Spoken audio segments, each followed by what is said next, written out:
لقد كان لكم في رسول الله أسوة حسنة لمن كان يرجو الله واليوم الآخر وذكر الله كثيرا.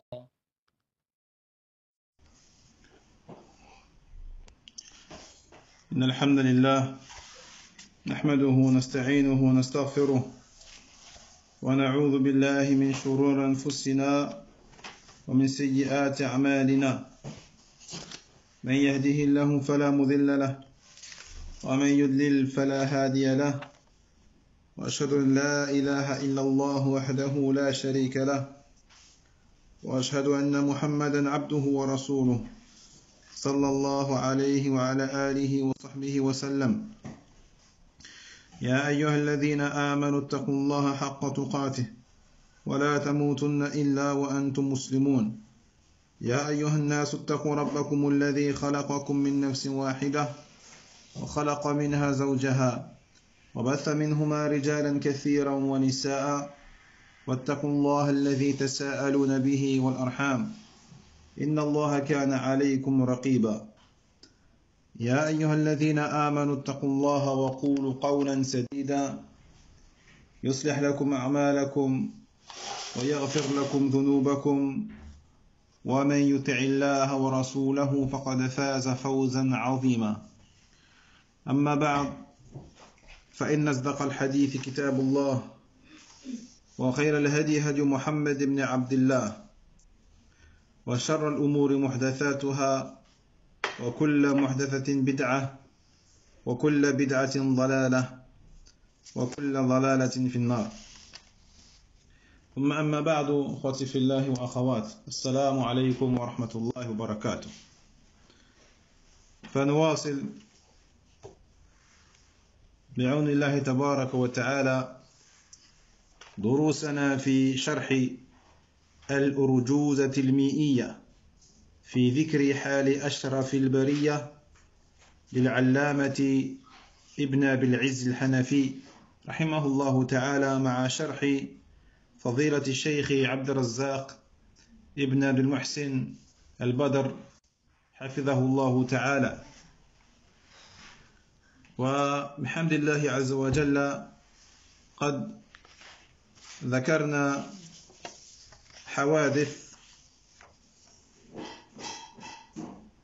حوادث مكية بعد بعثة النبي صلى الله عليه وسلم، وذكرنا الأولى وهي نزول الوحي عليه وبعثته بالرسالة لما بلغ 40 سنة في قول الجمهور. Donc on poursuit bi'idhnillahi azza wa jal nos cours concernant le poème Al-Urjuza al-Mi'iyya du très grand savant Ibn Abil Izz al-Hanafi, avec l'explication du Cheikh Abd al-Razzaq al-Badr hafidhahullah ta'ala. Et on a évoqué donc la semaine dernière plusieurs événements, parmi les événements mécois se déroulant après l'avènement de la prophétie de Muhammad sallallahu alayhi wa sallam. Et on avait dit donc le premier événement après la prophétie de Nabi sallallahu alayhi wa sallam, c'est-à-dire ici bien sûr la descente de la révélation. Donc premier événement, la descente de la révélation et son envoi en tant que messager lorsqu'il a atteint donc 40 ans. Lorsqu'il a atteint donc 40 ans. ثم ذكرنا الحادثة الثانية وهي رمي الجن بشهب. رمي الجن بشهب، وهذا بعد 20 يوما من مبعثه، وهو أمر مشهور عند نقلات السيرة. Le deuxième événement qu'on a cité, c'était le jet des météorites sur les djinns. Et cela s'est passé 20 jours après l'avènement de la prophétie de Muhammad sallallahu alayhi wa sallam. ثم الحادثة الثالثة جهره بالدعوة. Le troisième événement, le fait que le Nabi sallallahu alayhi wa sallam a commencé a appelé les gens à l'islam de manière ostensible. De manière ostensible. Naam. Il a commencé donc à faire cela 4 ans après l'avènement de la prophétie. Il a commencé à appeler les gens de manière ostensible, alors qu'avant il faisait mais clandestinement, en cachette. D'accord? Donc il a commencé à appeler les gens à l'islam de manière visible 4 ans après la prophétie de Nabi sallallahu alayhi wa sallam. الحادثة الرابعة هجرة بعض أصحاب النبي صلى الله عليه وسلم إلى الحبشة. La 5e année, il y a eu donc l'émigration de certains compagnons de Nabi sallallahu alayhi wa sallam en Abyssinie. L'immigration de certains compagnons en Abyssinie. الحادثة الخامسة إسلام Hamzata ibn Abd al-Muttalib. Et enfin, le 5e événement et dernier événement qu'on avait évoqué la semaine dernière, l'islam de Hamza, de son oncle Hamza ibn Abd al-Muttalib. Lorsque Hamza a embrassé l'islam, radiyallahu anhu. Ay na'am. ثم قال إذن المؤلف رحمه الله تعالى وزينب رقية وفاطمة وأم كلثوم لهن خاتمة وطاهر طيب عبد الله وقيل كل اسم لفرد زاهي والكل في حياته ذاق الحمام وبعده فاطمة بنصف عام وبعد 35 حضر بنيان بيت الله لما اندثر وحكموه ورضوا بما حكم في وضع ذاك الحجر الأسود ثم وبعد عام 40 أرسلا في يوم الاثنين يقينا فانخلا في رمضان أو ربيع الأول والسورة اقرأ أول المنزل ثم الوضوء والصلاة علمه جبريل وهي ركعتان محكمة ثم مضت 20 يوما كاملة فرمت الجن نجوم هائلة ثم دعا في 4 الأعوام بالأمر جهرة إلى الإسلام وأربع من النساء 12 من الرجال الصحب كل قد هجر إلى بلاد الحبش في 5 عام وفيه عادوا ثم عادوا لا ملام 3 هم و80 رجل ومعهم جماعة حتى كمل وهن 10 و80 ثم قد أسلم في 6 حمزة الأسد.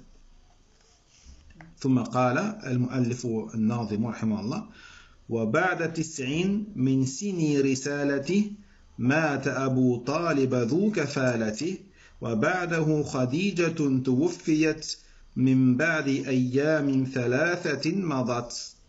فهنا قال الشيخ عبد الرزاق البدر حفظه الله تعالى ذكر في هذين البيتين وفاة عمه أبي طالب ووفاة زوجه خديجة رضي الله عنهما أو رضي الله عنها.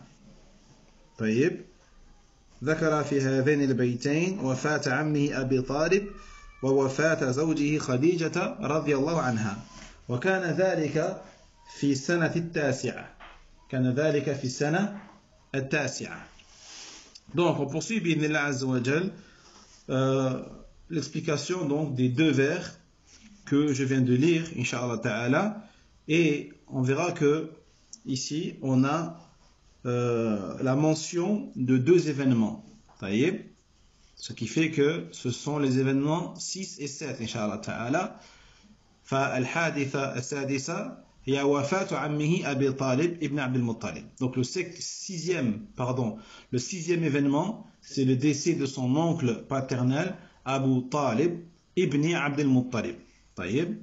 والسابعة وفاة زوجه خديجة. Et le 7e événement, c'est le décès de son épouse Khadija bint Khuwaylid radiyallahu anha. طيب.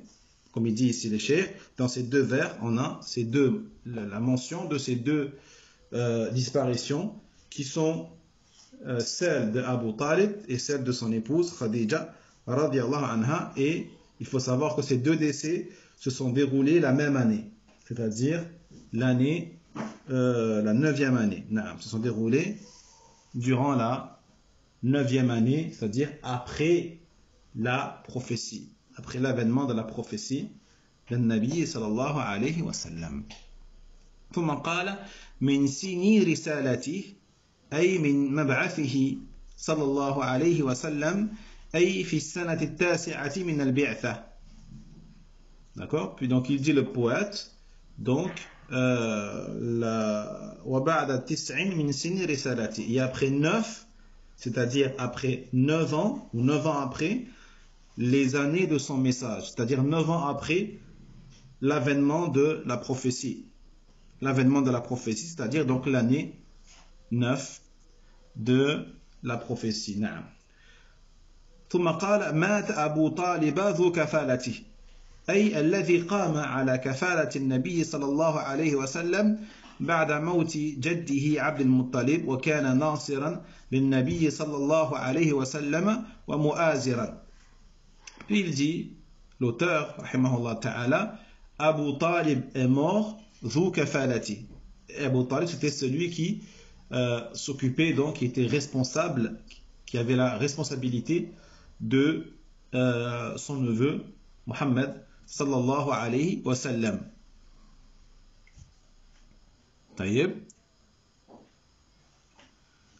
Donc c'est celui qui s'occupait d'un Nabi sallallahu alayhi wa sallam après la mort de son grand-père Abdul Muttalib. Et c'était quelqu'un, comme vous savez, Inch'Allah Ta'ala, c'était quelqu'un qui a donc défendu le prophète alayhi salatu wassalam et qui l'a soutenu, bien qu'il soit mort sur le kufr. Donc, malgré sa mécréance, malgré qu'il n'ait pas embrassé l'islam, il a, malgré ça, défendu son neveu et il a soutenu. وبعده خديجة توفيت في القول المشهور عند أهل السير. قال ابن كثير رحمه الله تعالى في البداية والنهاية فصل في وفاة أبي طالب عم رسول الله عليه الصلاة والسلام ثم من بعده خديجة بنت خويلد زوجة رسول الله صلى الله عليه وسلم ورضي الله عنها وقيل بل هي توفيت قبله والمشهور الأول. وهذان المشفقان هذا في الظاهر أي أبو طالب هذه في الباطن وهذا كافر وهذه مؤمنة صديقة رضي الله عنها وأرضاها. Il dit l'imam Ibn Kathir, d'abord il dit le poète, pardon l'auteur, rahimahullah ta'ala, et après lui, c'est-à-dire après Abu Talib, Khadija est décédée. Khadija décéda après Abu Talib. Ceci est l'avis le plus connu chez les biographes et les historiens. Il dit l'imam Ibn Kathir, rahimahullah ta'ala, dans son livre Al-Bidayat wa Nihaya, il dit chapitre concernant le décès d'Abu Talib, l'oncle du messager d'Allah sallallahu alayhi wa sallam, et après lui, Khadija bint Khuwaylid, l'épouse du messager d'Allah sallallahu alayhi wa sallam, radiyallahu anha wa ardaha. Il dit donc, certains biographes exégètes disent également que Khadija serait morte au contraire avant Abu Talib. Donc certains ont divergé et ont dit que Khadija elle est décédée avant Abu Talib. Mais ce qui est connu chez la majorité, c'est qu'elle est décédée après Abu Talibin. Donc ces deux personnes-là étaient deux personnes qui avaient énormément de compassion pour le prophète Mohammed sallallahu alayhi wa sallam. Donc en apparence, c'est Abu Talib, de manière apparente, c'est-à-dire qu'il a aidé et qu'il a défendu le prophète sallallahu alayhi wa sallam. Et la seconde, c'est-à-dire Khadija, de manière, on va dire, intime, elle a défendu le prophète sallallahu alayhi wa sallam. Le premier, c'est un kafir, et la seconde était une croyante très véridique et qui avait foi au message de Nabi sallallahu alayhi wa sallam. Wa radiyallahu anha. طيب. قال ابن إسحاق: ثم إن خديجة وأبا طالب هلكا في عام واحد، فتتابعت على رسول الله صلى الله عليه وسلم المصائب بهلك خديجة، وكانت له وزير صدق على ابتلاء كانت له وزير صدق على الابتلاء يسكن إليها، وبهلك عمه أبي طالب، وكان له عضدا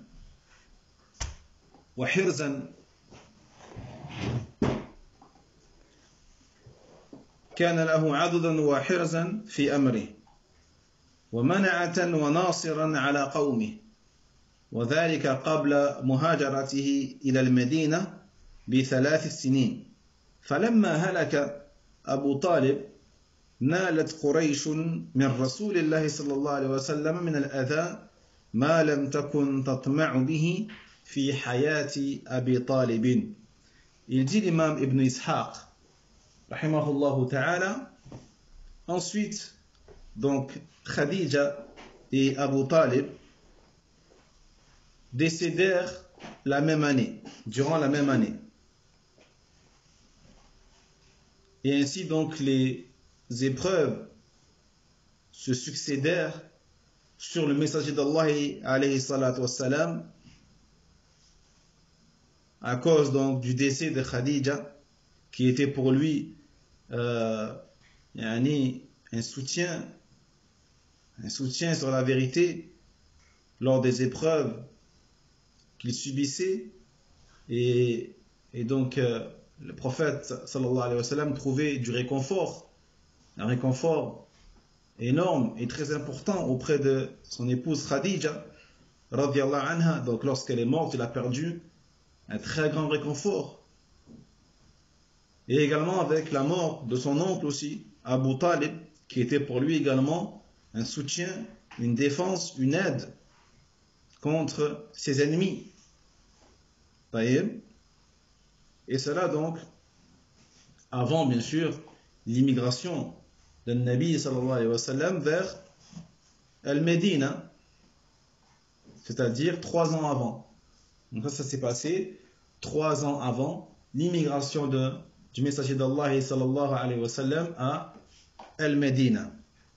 Et donc lorsque Abu Talib il est décédé, il faut savoir que les polythéistes de Quraysh ont accentué leur mal et leur préjudice à l'encontre de Nabi sallallahu alayhi wa sallam.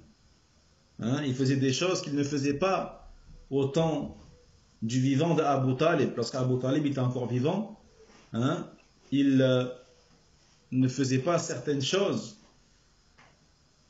Mais lorsqu'il décéda, là ils ont commencé à intensifier leur nuisance à l'encontre du messager d'Allah alayhi salatu wassalam. ثم قال الناظم رحمه الله: من بعد أيام 3 مضت لم يختلف أهل العلم بالسير أن خديجة رضي الله عنها وأبا طالب ماتا في عام واحد، ولكن اختلفوا في الأسبق وفي المدة التي بين وفاتيهما، والمشهور أن خديجة توفيت بعد أبي طالب ب3 أيام. قال ابن كثير: قال البيحقي: بلغني أن خديجة توفيت بعد موت أبي طالب ب3 أيام، ذكره عبد الله ابن منده في كتاب المعرفة، وشيخنا أبو عبد الله الحافظ رحمهم الله أجمعين. Puis il dit l'auteur rahimahullah ta'ala à 3 jours après, 3 jours après. يعني من بعد أيام ثلاثة مضت. طيب. Donc il faut savoir que les gens de science n'ont pas divergé. Hein, les gens notamment les historiens et les biographes, n'ont pas divergé sur le fait que Khadija et Abu Talib sont morts la même année. Il n'y a pas de divergence sur ça. Vous voyez? On a dit donc la 9e année après l'avènement de la prophétie de Nabi sallallahu alayhi wa sallam. Mais ils ont divergé sur celui qui est mort en premier. Est-ce que c'est Abu Talib qui est mort en premier ou est-ce que c'est Khadija qui est morte en première? D'accord? Donc, ils ont divergé également sur donc, la période entre la mort de Abu Talib et la mort de Khadija. Ce qui est connu chez la majorité des gens de science est que Khadija, radiyallahu anha, est décédée après Abu Talib 3 jours. Elle est morte 3 jours après Abu Talibin. D'accord? Il dit Ibn Kathir, rahimahullah ta'ala, dans Al-Bidaya wa Nihaya, il dit, l'imam Al-Bayhaqi a dit qu'il m'a été parvenu que Khadija est décédée après Abu Talib de 3 jours. 3 jours après la mort de Abu Talib.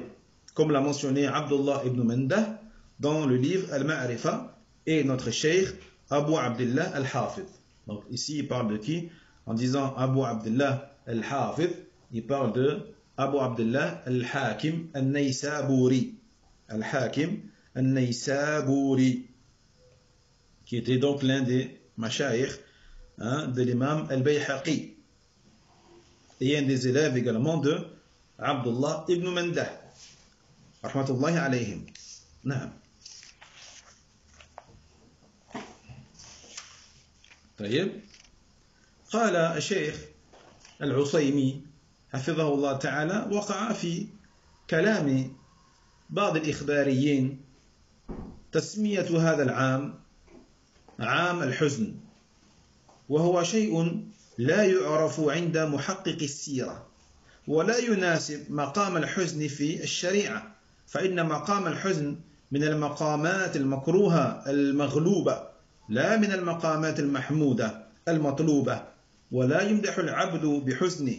ولأبي عبد الله ابن القيم رحمه الله تعالى كلام حسن في بيان هذا، ذكره في مدارج السالكين تعقيبا على عد صاحب منازل السائرين منزلة الحزن من منازل السير إلى الله جل وعلا، فالعبد يتعوذ منه اجتنابا له ولا يبتغي طلبا له.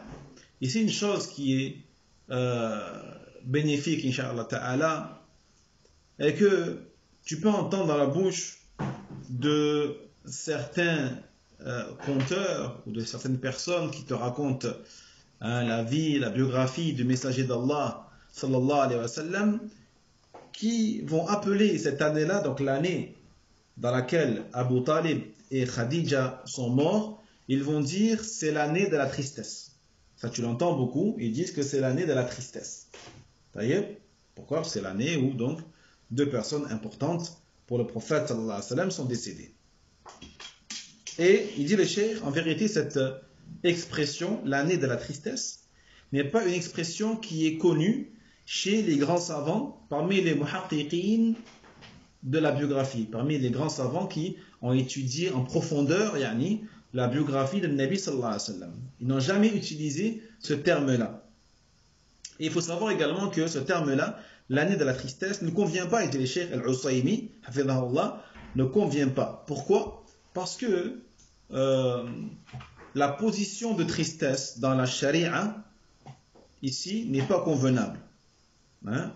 La position de tristesse dans la charia n'est pas convenable. L'état de tristesse fait partie des états qui sont détestables et qui font partie des états des gens qui sont vaincus, faibles et impuissants. L'état de tristesse ne fait pas partie des états louables ou souhaitables dans la charia, dans la législation d'Allah tabaraka wa ta'ala. Et on ne peut louer, on ne louera pas un serviteur en raison de sa tristesse, de la tristesse qu'il ressentirait. Vous voyez? C'est pour cela d'ailleurs que l'imam Ibn Qayyim rahimahullah ta'ala, dans son commentaire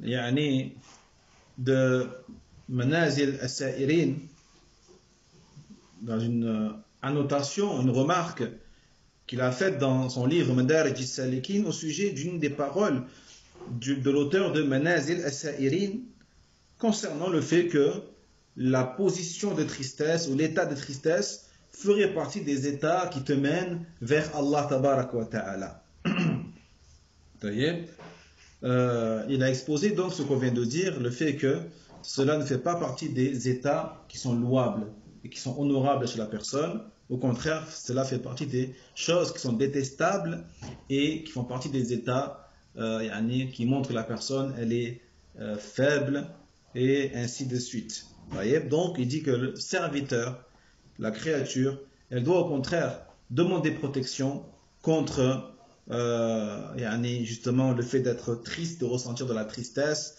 et elle ne doit pas rechercher cet état-là en demandant à Allah subhanahu wa ta'ala de lui octroyer la tristesse. Là, vous voyez, c'est pour cela que l'appellation donc de cette année-là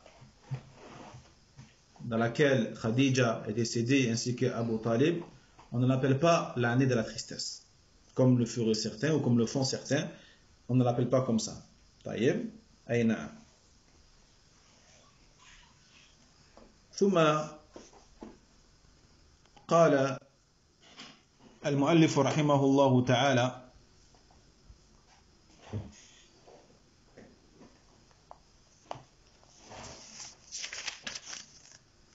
وبعد 50 وربع أسلم جن نصيبين وعادوا فاعلما. نعم. فبعد 50 من مولده عليه الصلاة والسلام وربع أي وربع عام وهو 3 أشهر أسلم جن نصيبين أي أسلم جن نصيبين بعد 50 عاما و3 أشهر من عمر النبي صلى الله عليه وسلم. هذا ما ذكره غير واحد من أهل العلم في كتب السيرة. Puis il dit l'auteur rahimahullah ta'ala, après 50, c'est-à-dire après 50 années ou 50 années après la naissance du prophète sallallahu alayhi wa sallam. Lorsque le prophète il a eu 50 ans et un quart. Un quart de quoi? Un quart d'une année. Et un quart d'une année, c'est combien? 3 mois. Un quart d'une année, c'est 3 mois. D'accord? Donc, il dit 50 ans et 3 mois après la naissance de Nabi sallallahu alayhi wa sallam, aslama jinnu nasibin. Il a dit ici les djinns de Nasibin. Et Nasibin, qu'est-ce que c'est? On le verra après, Inch'Allah Ta'ala, c'est une ville, c'est une terre. D'accord? Donc les djinns originaires de Nasibin ont embrassé l'islam. C'est-à-dire donc, on a dit 50 ans et 3 mois après la naissance du prophète sallallahu alayhi wa sallam, un groupe de djinns originaires de Nasibin ont embrassé l'islam comme l'ont mentionné les gens de science dans les livres de Sira, dans les livres de biographie. قال ابن الجوزي رحمه الله في صفة الصفوة فلما أتت لرسول الله صلى الله عليه وسلم 50 سنة و3 أشهر قدم عليه جن نصيبين فأسلموا.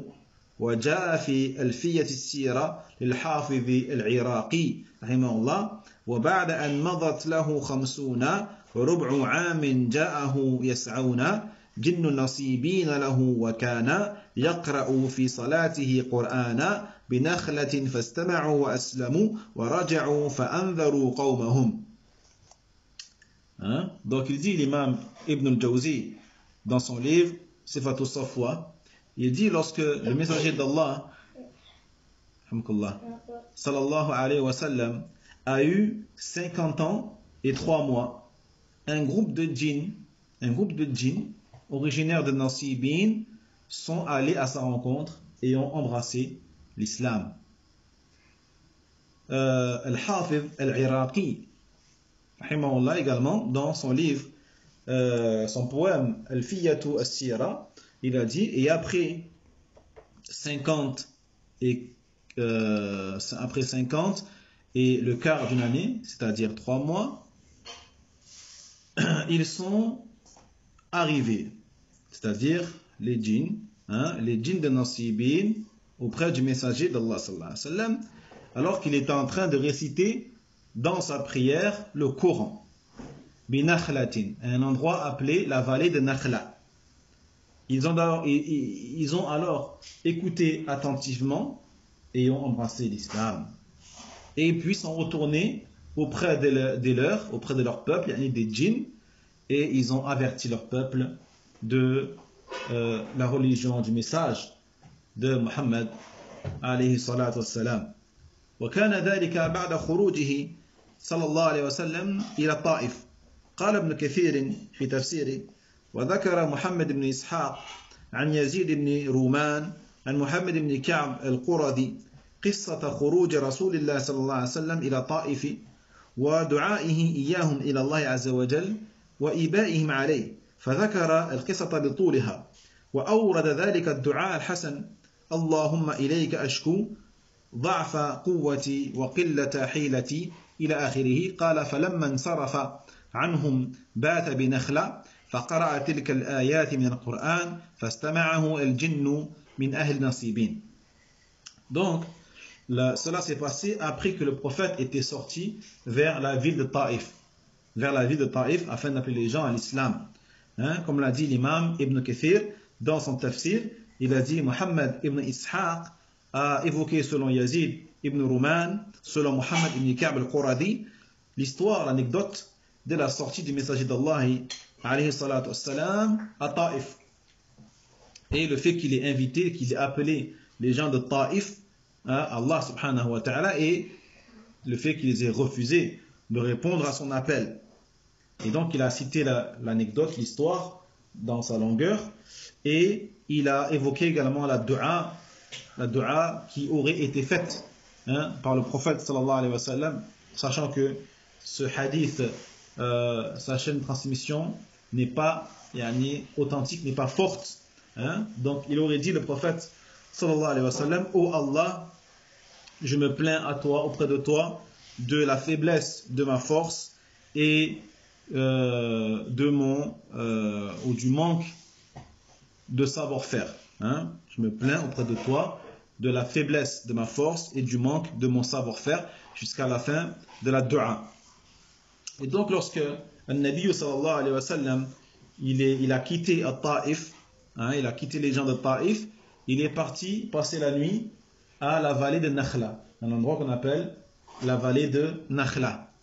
Et arrivé là-bas, donc il a lu ces versets-là du Coran, et les djinns sont arrivés et ils ont écouté attentivement les paroles d'Allah tabaraka wa ta'ala, des djinns qui faisaient donc partie de la tribu de Nasibin, de la ville de Nasibin. Na'am. طيب فنصيبين بفتح النون بلدة بين تركيا وسوريا. Il faut savoir que Nasibin aujourd'hui, c'est une ville qui se trouve entre la Turquie et la Syrie. D'accord? C'est une terre qui se trouve entre la Turquie et la Syrie. D'accord? Donc les djinns venaient de là-bas, de cet endroit-là qu'on appelle Nasibin. وعادوا فاعلما أي عادوا لأهلهم منذرين ودعاة إلى توحيد الله سبحانه وتعالى، كما قال الله جل وعلا: وإذ صرفنا إليك نفرا من الجن يستمعون القرآن فلما حضروه قالوا أنصتوا فلما قضي ولوا إلى قومهم منذرين. وهذا فيه أن النبي عليه الصلاة والسلام بعث للإنس والجن كافة. Puis il dit, l'imam al-Sheikh Abd al-Razzaq, fidahullah ta'ala, وَعَادُوا فَعْلَمَا. Donc, ils sont revenus par la suite et sache. C'est-à-dire, ils sont retournés vers leur peuple en tant qu'avertisseurs, pour avertir leur peuple du message d'Allah tabaraka wa ta'ala et afin de les appeler au monothéisme, afin de les appeler à l'unicisation d'Allah tabaraka wa ta'ala. Comme il dit Allah Jalla wa ala dans le sens rapproché du verset Surat Al-Ahqaf, rappelle-toi lorsque nous dirigeâmes vers toi une troupe de djinns pour qu'ils écoutent le Coran. Quand ils assistèrent à sa lecture, ils dirent « Écoutez attentivement ». Puis, quand ce fut terminé, ils retournèrent à leur peuple en avertisseurs, en tant qu'avertisseurs. Donc ceci nous fait comprendre que le prophète Muhammad sallallahu alayhi wa sallam a été envoyé non seulement pour les humains, mais aussi pour les djinns. Il a été envoyé pour tous les humains, mais aussi pour tous les djinns. طيب. فقال الشيخ العصيمي رحمه الله تعالى واتفق لقاء هؤلاء الجن مع النبي صلى الله عليه وسلم ببطن نخلة وهو يصلي بأصحابه صلاة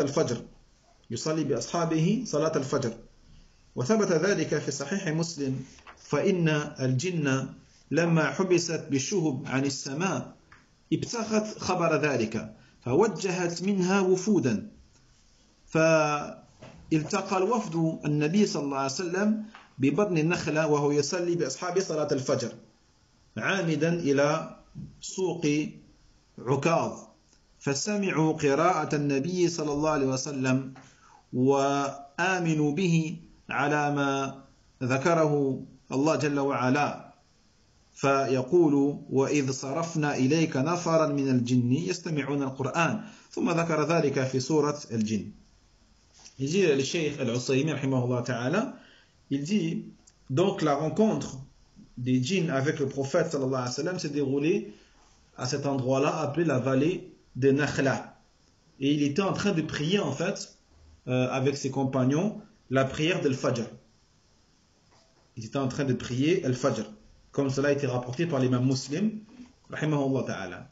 Et donc les djinns avant cela on avait dit que Allah tabaraka wa ta'ala avait envoyé énormément de météorites pour les empêcher justement de voler la révélation ou une partie de la révélation descendue sur le prophète Muhammad sallallahu alayhi wa sallam du ciel. Et donc lorsqu'ils ont été empêchés d'écouter, eh bien ils ont voulu en savoir plus sur cette révélation qu'Allah Jalla wa Ala leur a empêché d'écouter. Donc qu'est-ce qu'ils ont fait? Ils ont envoyé des troupes de djinns. Ils ont envoyé des troupes de djinns vers le prophète Muhammad sallallahu alayhi wa sallam. Et donc un groupe de djinns est arrivé donc à la rencontre de Nabi sallallahu alayhi wa sallam à cet endroit-là, appelé l'endroit de la vallée de Nakhla. Et il était en train de prier avec ses compagnons la salat al-Fajr.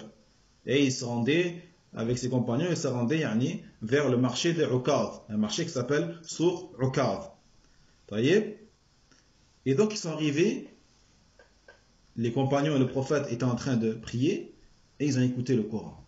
Ils ont écouté le Coran de la voix du prophète sallallahu alayhi wa sallam et ils ont embrassé l'islam. Ils ont cru, la foi est entrée en eux et ils ont cru au message de Nabi sallallahu alayhi wa sallam, comme Allah Jalla wa Ala l'a mentionné dans la sourate Al-Ahqaf. Rappelle-toi, lorsque nous dirigeâmes vers toi une troupe de djinns pour qu'ils écoutent le Coran, quand ils assistèrent à sa lecture, ils disent écoutez, ou ils dirent écoutez attentivement. Puis quand ce fut terminé, ils retournèrent à leur peuple en tant qu'avertisseurs.